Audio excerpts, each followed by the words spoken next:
இதுவரைக்கும் சுஜாஸ் கிச்சனை சப்ஸ்கிரைப் செய்யாதவங்க கீழே உள்ள சப்ஸ்கிரைப் பட்டனை கிளிக் பண்ணுங்கள்.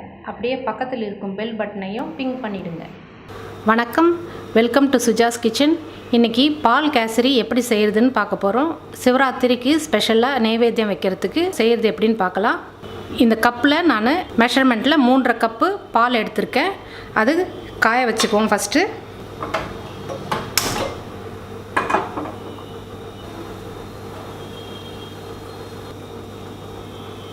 பால் காஞ்சிருச்சு. பக்கத்தில் எடுத்து வச்சுட்டு நம்ம ரவாவை வறுத்துக்கலாம். 2 டேபிள் ஸ்பூன் அளவுக்கு நெய் விடுறேன். ஒரு 10 முந்திரி உடச்சி வச்சுருக்கேன், அதை போட்டு ஃப்ரை பண்ணிக்கலாம்.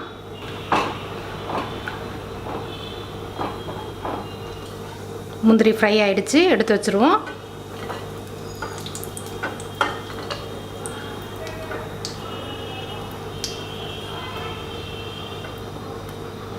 அதே நெய்யில் 1 கப் ரவா எடுத்து ஃப்ரை பண்ணிக்குவோம். நல்லா வாசம் வர ஆரம்பிச்சிருச்சு.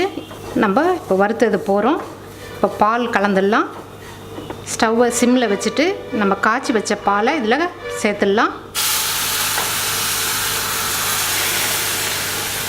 கட்டி இல்லாமல் கலந்து விட்டுருங்க. ரவா இதில் வேகணும், அடி பிடிக்காமல் பார்த்துக்குங்க.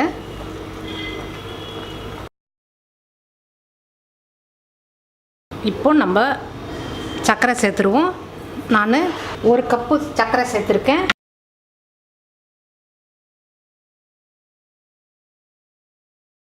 நல்லா திரண்டு வந்துருச்சு. ஏலக்காய் பொடியை சேர்த்துடலாம். 1 டீஸ்பூன் அளவுக்கு ஏலக்காய் பொடி சேர்த்துக்குவோம். நல்லா கலந்து விட்டுருவோம். இப்போ ஸ்டவ் ஆஃப் பண்ணிடலாம். 2 டேபிள் ஸ்பூன் அளவுக்கு நெய் விடுறேன்.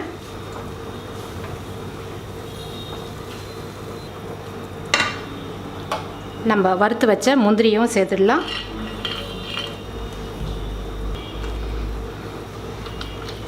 நம்மளுடைய பால் கேசரி ரெடி ஆகிடுச்சு. இப்போது நம்ம சிவராத்திரிக்கு நைவேத்தியமாக இதை படைக்கலாம்.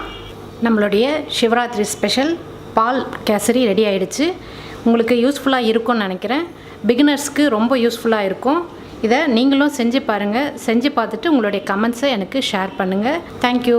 உங்களுக்கு இந்த ரெசிபி பிடிக்கும்னு நம்புகிறேன். இதே மாதிரி சிம்பிள் அண்ட் ஈஸி ரெசிபிக்கு சுஜாஸ் கிச்சன் சேனலை சப்ஸ்கிரைப் செய்யவும். நன்றி.